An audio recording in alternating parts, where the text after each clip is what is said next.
Some sensations begin as mere whispers, brushing against your consciousness like an unseen breeze. They gradually settle beneath your skin, morphing into a lingering gaze, a tentative touch, a fleeting moment. Eventually, these moments accumulate, making denial an impossibility. It was these very moments that instilled the most profound fear within me. My name is Alara, and I am 48 years old. I have dedicated my life to upholding what is right. I believed my second marriage would usher in an era of tranquility, but Alistair brought me only solitude. His emotional absence became such a familiar fixture in my life that I ceased to register it until I found myself adrift in another's gaze. That gaze belonged to Cale, Alistair's son from his first marriage. He was 28, radiating strength and an undeniable maturity, the kind of man who commanded attention. Initially, Cale maintained a respectful distance, but over time, the invisible barrier between us began to dissolve. Now, he was too close, too warm, and we both instinctively understood the unspoken truth. Yet we feigned ignorance. One evening, as darkness fell and the electricity flickered out, I found myself alone in the vast silence of the house. I ventured into the kitchen, searching for a candle, a persistent unease gnawing at me. I called Alistair, my voice trembling slightly. "What do you expect me to do, Alara?" "I'm out of town," he responded, his tone sharp with impatience, his customary indifference palpable. "I'm alone," I reiterated, a faint tremor in my voice. A brief pause stretched between us, then his reply came, clipped and decisive. "I'll send Cale over." I remained silent, but an inexplicable tremor ran through me. Barely 30 minutes later, Cale stood at my doorstep, a flashlight clutched in his hand, that familiar expression on his face, one that conveyed multitudes without uttering a single word. "My father said you were feeling overwhelmed," he remarked, his voice calm, yet underscored with a hint of playful amusement. I just dislike being alone," I stammered, realizing my fingers were gripping the doorframe a little too tightly. Cale stepped inside.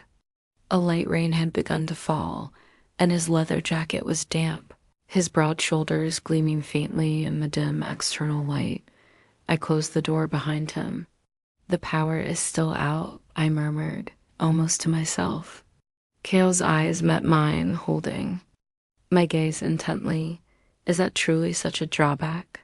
Something within me shifted then, a silent acknowledgement that the pretense could no longer hold. Cale tilted his head slightly, still framed by the doorway, then raised the flashlight, its beam momentarily blinding me. I squinted, my eyes struggling to adjust, but I could feel his gaze slowly descending. I was dressed in my usual evening attire, a delicate nightgown that barely reached my knees, with nothing underneath. I had been on the verge of retiring for the night when the power failed. I had slipped on a white cardigan, but hadn't bothered to tie it. My feet were bare. Cale's gaze lingered at my ankles for a fleeting moment before slowly ascending. "Regardless," he murmured, his voice a low rumble, "go take a seat on the sofa. I'll inspect the fuse box." A peculiar unease settled over me. I felt a tension I couldn't quite name. Cale lived independently, a mere 15-minute drive away. His own abode, his own routines, his own life. Yet here he was, in this house, with me. I silently made my way to the living room sofa as Cale headed towards the fuse box, flashlight in hand. I took a deep, shaky breath, clasping my hands tightly in my lap, realizing the rigid tension that gripped my entire body. He flipped a switch, a soft click. For a fleeting second, the lights flickered to life, then plunged back into utter darkness. Cale let out a soft sigh. "Probably too much strain on one of the circuits," he muttered, then redirected his flashlight beam towards the kitchen. "Allow me to investigate the cause," he announced, stepping into the shadowy room. I hadn't consciously registered his movement into the kitchen, assuming he had descended to the basement, as the fuse box was adjacent to the basement door. Then, a sudden loud metallic clang echoed through the oppressive dark. I flinched, startled. "Kale?" I called out, rising swiftly and moving towards the pitch-black kitchen. No answer. I took another cautious step forward. Moonlight filtering through. The kitchen window cast faint, shifting shadows, but everything remained veiled in impenetrable darkness. I couldn't discern his form, yet I sensed something, a subtle movement. Just as I prepared to turn, my chest collided with something solid, a body. Kale. The flashlight had slipped from his grasp, its beam now askew, casting an erratic glow. His warm, firm body was pressed against mine, and for a fleeting moment, a jolt of pure sensation coursed through me. Instinctively, I attempted to step back, but Kale stood directly in front of me. "You ventured into the kitchen as well?" he inquired, his voice low, almost a whisper. I wasn't sure where you were," I stammered, my breath catching in my throat. Kale's hand brushed lightly against my waist, perhaps merely for balance, yet my body interpreted it as something far more profound. "If this is your initial exposure to confessions of this nature and you wish to offer your support, I invite you to join my channel and activate notifications. Trust me, you won't want this narrative to conclude in the shadows dot in the profound darkness. Our eyes were useless. We could only feel." And in that moment, I realized that the undeniable pull we had so diligently pretended didn't exist had now grown too potent to ignore. Our breathing was the sole sound in the heavy silence. Kale's breath was exquisitely close, and there was nothing to prevent our gazes from locking, except, of course, the absolute blackness that enveloped us.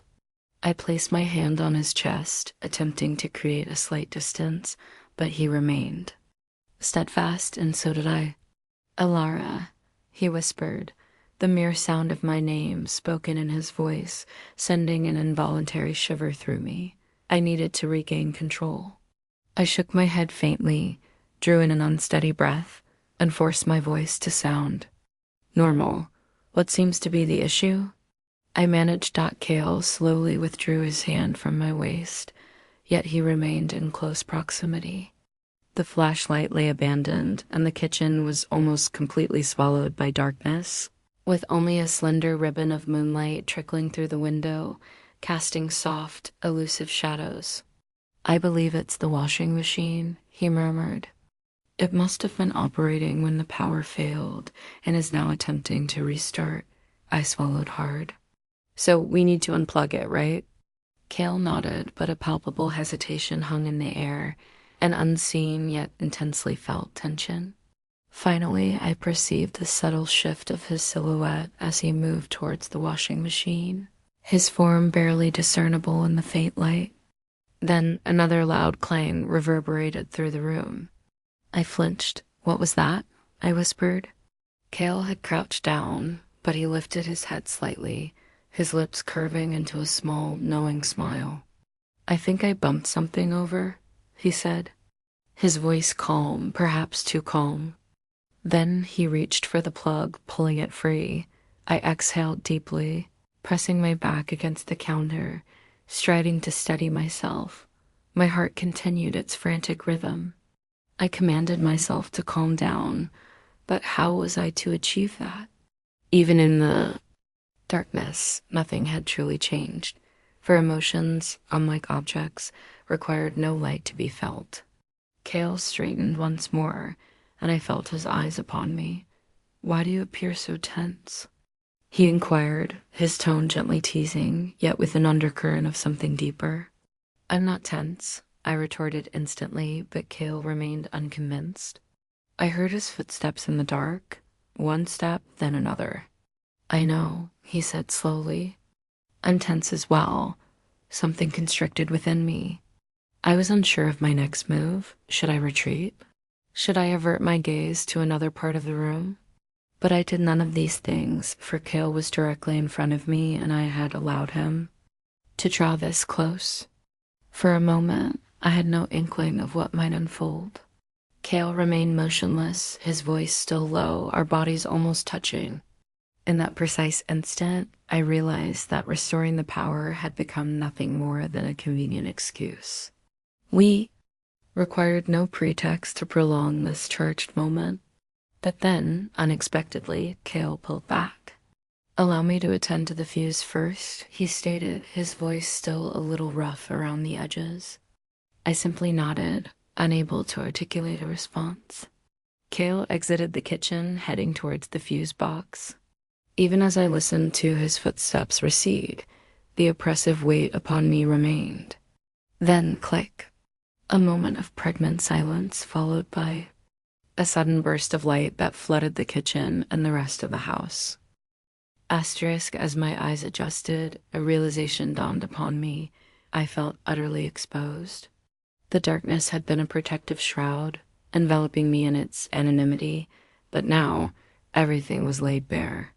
Kale turned back, the soft glow illuminating his face, his leather jacket, still damp from the rain, appearing even darker under the light. "All right," he said with a faint smile. "Problem solved." Then he tilted his head slightly, scrutinizing me, his brows rising just a fraction. "But you still seem tense." I swallowed hard. "I just got startled, that's all." Kale let out a soft chuckle, but his eyes never lost their intense focus. "Or," he said, stepping further into the kitchen, "is there another reason?" That familiar feeling stirred within me again, uncomfortable, yet undeniably intoxicating. "I don't know," I admitted. Was that my voice shaking? Kale took another step, now standing directly in front of me. "Alara, you've undergone a transformation lately," he observed, his voice quieter now, but imbued with an intense focus. My breathing quickened. "What do you mean?" Kale's gaze remained unwavering. "You were once more composed, more resilient, but now you seem adrift, don't you?" Something within me tightened painfully. "Kale, But I couldn't complete my sentence, for he was entirely correct. Alistair had abandoned me for years. Even when physically present, his spirit was absent. Initially I waited, then I surrendered. Later I realized I no longer recognized myself. I had become fragile, lost, invisible. And Kale saw it. He placed his hand on the table, close but not quite touching mine. He wasn't trapping me, but if I were to move just a little, I could reach him. "I care for you," he said, his voice soft yet unwavering. Something deep inside me shivered. "You pretend not to feel anything," he continued, "but you do, don't you? Alistair left you alone. He claimed to love you, but he never demonstrated it, and you grew accustomed to that. But Alara," he reached up, his fingers lightly brushing past my hair, "I see you." Just like that, everything I had held back caught in my throat. My eyes burned, but I resisted the urge to look at him. Yet I couldn't help it, for there was something in his eyes too, a profound loneliness, a deep understanding, and something more. I took a deep breath and pulled back slightly, but Kale remained motionless. I wasn't always like this," I whispered. "But now I no longer even know who I am." Kale shook his head gently. "You are still the same. You merely need to remember." And then, just like that, the tears streamed down my cheeks. I instinctively reached up to wipe them away, but Kale simply tilted his head and watched me. "How long have you felt this way?" he asked, his voice gentle. It was too difficult to answer, so I simply whispered, "A long time." Kale didn't look away, me too, and that was what shattered the last remnants of my resistance.